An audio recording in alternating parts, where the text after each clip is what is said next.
Hello friends, आइए आज हम इस गर्मी के सीज़न में कुछ ठंडा खाते हैं। तो चलिए हम मैंगो आइसक्रीम बनाते हैं। Welcome to kitchen with Prajay, good food better health. Channel को सब्सक्राइब कर लें और हमारी अगली रेसिपी नोटिफिकेशन के लिए बेल आइकन को प्रेस कर लें। मैंगो आइसक्रीम बनाने के लिए सबसे पहले हम एक पैन में 1 कप मिल्क ले लेते हैं। तो इस तरह से हमने पैन में 1 कप मिल्क को ले लिया है। अब इसे हल्का मीठा कर लेते हैं। तो हल्का मीठा करने के लिए इसमें हम हाफ कप चीनी डाल लेते हैं। तो इसमें हमने हाफ कप चीनी लिया था, उसे हमने इसमें डाल दिया है। अब एक छोटी कटोरी में हाफ कटोरी मिल्क अलग से ले लेते हैं। इसमें हम 2 टीस्पून कॉर्नफ्लोर पाउडर मिला लेते हैं। इसे डालने से आइसक्रीम की बाइंडिंग अच्छे से हो पाती है, मतलब बहुत जल्दी से पिघलती नहीं है। अब कॉर्नफ्लोर पाउडर को मिल्क में अच्छे से मिक्स कर लेते हैं। तो हमने इस तरह से धीरे धीरे चम्मच चलाकर कॉर्नफ्लोर पाउडर को मिल्क में मिक्स कर लिया है। इसके बाद इस कॉर्नफ्लोर पाउडर और मिल्क के जो सॉल्यूशन को इसमें धीरे धीरे थोड़ा थोड़ा करके हम मिक्स करते हैं और साथ में चम्मच भी चलाते रहते हैं। यहाँ पर हमें एक बात ध्यान रखना है, जो हमने कॉर्नफ्लोर पाउडर और मिल्क का सॉल्यूशन बनाया है उसे धीरे धीरे करके ही डालना है। अगर हम एक साथ डाल देते हैं तो इसमें लम्स या गांठ पड़ जाती हैं, तो हमें इसे धीरे धीरे ही डालना है। अब गैस को हम लो टू मीडियम फ्लेम में ऑन कर लेते हैं और 5 से 6 मिनट तक इसे हम पका लेते हैं। और हम यहाँ पर लगातार चम्मच भी चलाते रहते हैं। ऐसा करने से ये दूध रबड़ी की तरह पूरे अच्छे तरीके से गाढ़ा बन जाता है, मतलब एक थिकर सॉल्यूशन बन जाता है। ये देखिए, ये दूध का पूरी तरह से थिक सॉल्यूशन बन चुका है और ये रबड़ी की तरह ही दिखाई दे रहा है और इसमें बिल्कुल भी लम्स हमें नहीं दिखाई दे रहा है। इस सॉल्यूशन को बनाते समय अगर आप भी हमारे द्वारा कही गई इस टिप्स और ट्रिक्स को ध्यान रखें तो आपके भी सॉल्यूशन में बिल्कुल भी लम्स नहीं पड़ेगा और बहुत ही बढ़िया आइसक्रीम बन पाएगा। तो ये देखिए, इसमें दूध जो है पूरी तरह से गाढ़ा हो चुका है और ये रबड़ी की तरह इसका टेक्सचर आ चुका है। तो अब हम यहाँ पर गैस को बंद कर देते हैं, क्योंकि यह ठंडा होकर और भी गाढ़ा हो जाएगा। इसके बाद अब हम एक बिग साइज़ का पका हुआ डार्क मैंगो ले लेते हैं। ध्यान रहे कि यहाँ पर जो हम आम लेंगे वो अच्छे से पका हुआ होना चाहिए, आधा पका या हार्ड मैंगो नहीं होना चाहिए, नहीं तो इससे आइसक्रीम का टेस्ट उतना अच्छा आ नहीं पाएगा। और अब हम मैंगो को इस तरह से अच्छे से व्यवस्थित तरीके से काट कर उसे चॉप्ड करके एक प्लेट में ले लेते हैं। इसके बाद इस स्लाइस चॉप्ड मैंगो को धीरे धीरे से मिक्सिंग जार में हम डाल लेते हैं। ये देखें, तो हमने इस तरह से मिक्सिंग जार में इस चॉप्ड मैंगो को हमने डाल दिया है और वो जो हमने गाढ़ा मिल्क सॉल्यूशन बनाया था उसे भी हम धीरे धीरे करके इस मिक्सिंग जार में डाल लेते हैं।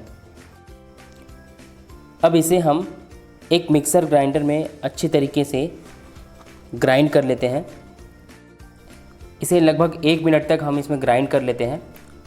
ये देखिए, 1 मिनट के ग्राइंड में ये देखिए किस तरह का सॉल्यूशन बन पाया है, किस तरह का ये फ्लफ़ी और बहुत ही अच्छा दिखने वाला सॉल्यूशन। ये देखिए, आफ्टर ग्राइंड ये बहुत ही अच्छा दिख रहा है हमें। ये देखिए, आफ्टर ग्राइंडिंग जो है ये सॉल्यूशन बहुत ही बेहतरीन दिख रहा है। चलिए अब हम आइसक्रीम को फ्रीजिंग करने के लिए कुछ व्यवस्था करते हैं। तो इसके लिए हमने अब आइसक्रीम फ्रीज करने के लिए या इसे जमाने के लिए हमने कोई स्पेशल बॉक्स का यूज़ नहीं किया है। इसमें हम यहाँ पर एक सिंपल सा हार्ड प्लास्टिक का बॉक्स यूज़ किए हैं। अब इसमें हम ग्राइंड किए हुए मैंगो सॉल्यूशन को इस बॉक्स में डाल लेते हैं। तो ये देखिए, इस तरह से हमने मैंगो सॉल्यूशन को इस बॉक्स में डाल दिया है और इसे हम अच्छी तरह से फैला लेते हैं।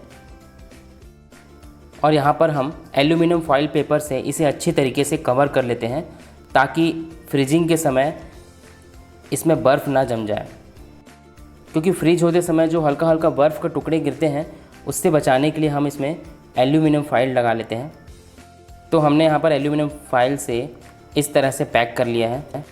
अब इसके ऊपर का ढक्कन लगाकर इसे टाइट क्लोज़ कर लेते हैं। तो हमने इसके ऊपर ढक्कन लगाकर इसे अच्छे तरीके से टाइट क्लोज़ कर लिए हैं। इसके बाद इसे सिंपल फ्रिज के फ्रीजर सेक्शन में रख देते हैं। और इसे हम 3 से 4 घंटा के लिए ठंडा होने के लिए, जमने के लिए, फ्रीज होने के लिए रख देते हैं।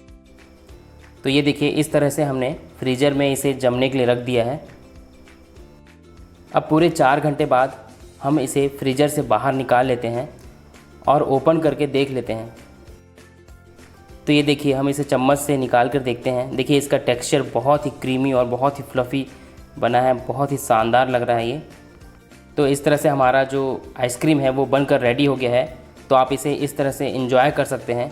और यदि आपके पास और टाइम हो और अगर आपको मार्केट की तरह आइसक्रीम खाने का मन हो तो आप इसे मिक्सिंग जार में डालकर फिर से ग्राइंड कर सकते हैं। तो यहाँ पर हमें और भी ज़्यादा क्रीमी और फ्लफ़ी आइसक्रीम खाने का मन है तो हम यहाँ पर मिक्सिंग जार में इसे हम ले लेते हैं। ऐसा करने से आइसक्रीम बहुत ही ज़्यादा सॉफ्ट और फुल फ्लफ़ी हो जाएगा और टेस्ट भी बहुत ही शानदार आएगा। तो ये हमने ग्राइंड करने के लिए रख दिया है इसे। ये इस तरह से हमने ग्राइंड करने के लिए इसे रख दिया है। और तो ये देखिए हमने 1 मिनट के लिए फिर से इसे ग्राइंड कर लिया है। तो ये देखिए 1 मिनट ग्राइंड करने के बाद ये कितना सॉफ्ट और फुल्ली फ्लफ़ी दिख रहा है और बहुत ही शानदार दिख रहा है। और इसका टेक्सचर भी पूरी तरह से बदल चुका है और यह बिल्कुल ही मार्केट की तरह टेस्टी बनकर रेडी हो चुका है। यहाँ पर ग्राइंड करते समय हमें एक बात का ध्यान रखना है कि इसे ग्राइंड धीरे धीरे करना है 1 मिनट तक, और उसे थोड़ी देर के लिए बंद करके नीचे का जो सॉल्यूशन है उसे ऊपर कर देना है, ऊपर का सॉल्यूशन नीचे कर देना है। इससे वो बहुत अच्छी तरीके से ग्राइंड होकर बहुत सुंदर सॉल्यूशन बन पाएगा, बहुत ही आइसक्रीम जो है फ्लफ़ी बन पाएगा। तो इस तरह से आफ्टर ग्राइंडिंग इसे हम फिर उसी बॉक्स में रख देते हैं और यहाँ पर हम गार्निश कर लेते हैं। तो गार्निश करने के लिए हम ड्राई फ्रूट्स ले लेते हैं। ड्राई फ्रूट्स को हमने हल्का हल्का जो है उसे छोटे छोटे भागों में तोड़ लिया है और इस तरह से हम उसमें आइसक्रीम के ऊपर इसे गार्निश कर सकते हैं। ये देखिए हल्का हल्का ड्राई फ्रूट्स हम इस तरह से डाल देते हैं इसमें।